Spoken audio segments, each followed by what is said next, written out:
Hello viewers, how are you? Welcome to Nibir Network. Today we will discuss about the differences between Aladdin live-action film and the animated movie Aladdin Part 3. Feel free to check all the other videos of Aladdin series.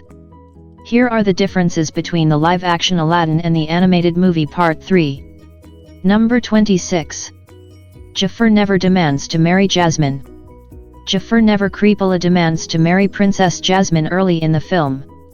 In the original movie, the Sultan rebukes, saying that Jafar is so old. It's one of the film's funniest lines in an otherwise uncomfortable scene. In 2019's Aladdin, the topic is never brought up until the film's very end and it feels shoehorned into the movie. Number 27. A Whole New World carpet ride. A lot of the A Whole New World carpet ride feels watered down. The entire carpet ride feels like Aladdin and Jasmine are on a ride at Disneyland. They're seen holding onto the carpet here. We don't get to see Aladdin give Jasmine a flower that the magic carpet plucks for her or see the two tumbling through the skies of Agrabah. Instead, Aladdin and Jasmine move side to side and up and down on a rather lifeless carpet. According to press notes, the actors were tied in, kneeling on a foam mat, and were placed on a giant rig that was in front of a blue screen. It makes the entire scene sound a lot less magical. Number 28. Jafar got arrested in different way. When Jafar's scheme to trick the Sultan goes awry, he doesn't make a run for it. Jafar makes a grand escape in the animated movie. In the animated film, Jafar uses magic and a smoke bomb to make a quick escape before he can get arrested. In the live-action film, Jafar's not nearly as handy. He allows himself to be arrested and has his parrot Iago release him from his cell. Number 29. Jafar steals the lamp from Aladdin, not Iago. Iago doesn't do all of the dirty work for Jafar here.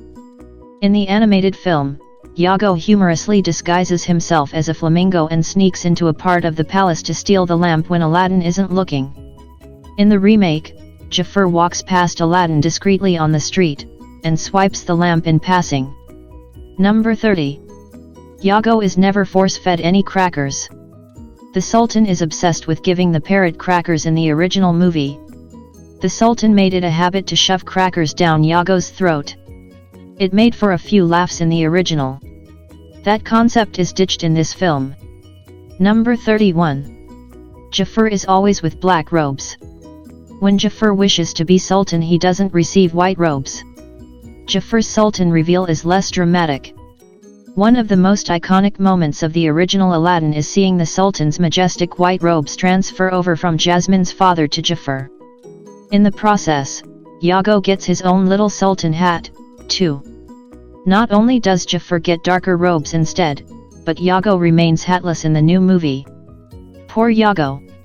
Number 32. Jafar doesn't sing song. Jafar doesn't sing one of the best songs in the entire movie. You never get to hear Jafar sing the line, so Ali turns out to be merely Aladdin. One of the best parts of the animated movie doesn't make it into the live-action adaptation. When Jafar becomes Sultan in the original film, he uses it as a chance to humiliate Aladdin in front of Jasmine and her father by singing a reprisal of Prince Ali. The song which introduced Aladdin in such a grand fashion to Jasmine is now used to strip him of the fake title he claimed to great effect. It's not alluded to at all in the remake. Instead, Jafar simply tells Jasmine, Ali is actually Aladdin, something she suspected. It all makes for a very unsatisfying reveal. Number 33. Aladdin is sent away less dramatic fashion. Aladdin is sent away by Jafar in less dramatic fashion in the remake. While fans may appreciate the scene appearing in the remake, it's one that could have been cut or changed. Jafar sends Aladdin packing in a palace tower to a wintry unnamed destination with Abu and the magic carpet in the animated movie. Once there, Aladdin needs to find and save both Abu and the carpet while avoiding being crushed by the massive tower. It's thrilling and there's a moment where you're genuinely afraid for Aladdin's life. In the remake, Jafar simply sends Aladdin and Abu away to an unnamed location but not in a palace tower. The omission of the tower deflates the moment entirely. Aladdin merely needs to find Abu before he quickly gets rescued by the magic carpet sent by the genie. Sending Aladdin away was fruitless here. The scene merely seems to exist as a nod to the original film. Number 34.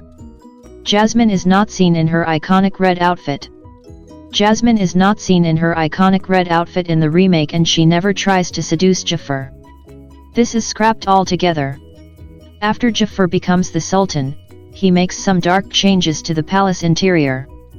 Among them are new red outfits for the Sultan and Jasmine.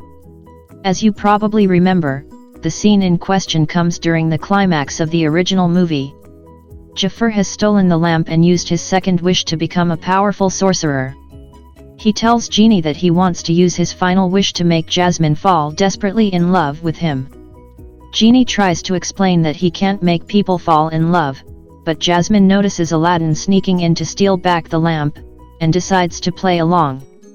She adopts a seductive pose and a smooth voice, flattering Jafar to the point that he calls her pussycat. Eventually, she kisses him. Considering that Jasmine is supposed to be 16 years old, the scene can only be described as cringeworthy. Though her ploy worked, her outspoken nature is erased in that moment in favor of her womanly wiles. Thankfully, the new Aladdin completely omits the entire fake seduction storyline.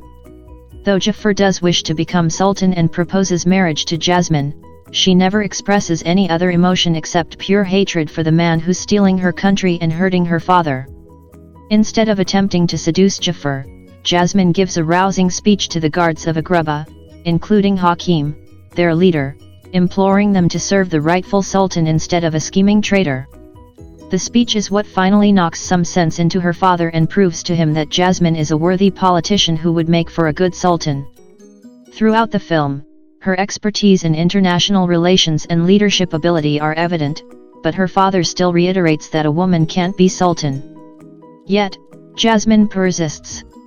She goes to the marketplace in disguise not because she wants to run away, but because she wants to learn more about her people, from whom she's been isolated for many years.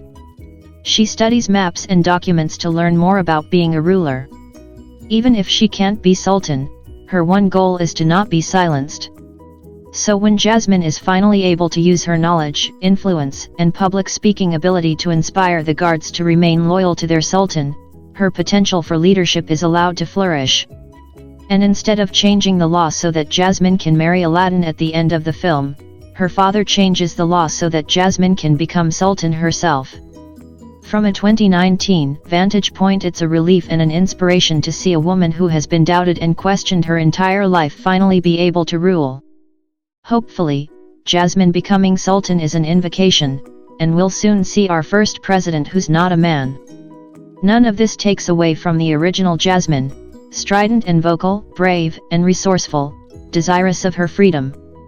The seduction scene doesn't undo all of that, but it does put a damper on the otherwise enjoyable original movie. Without it, our new Jasmine is free to embrace her political destiny. Thanks for watching. Feel free to check all of my other videos of Aladdin. If you like the video, please subscribe to my channel, hit the like button below and please share with your friends.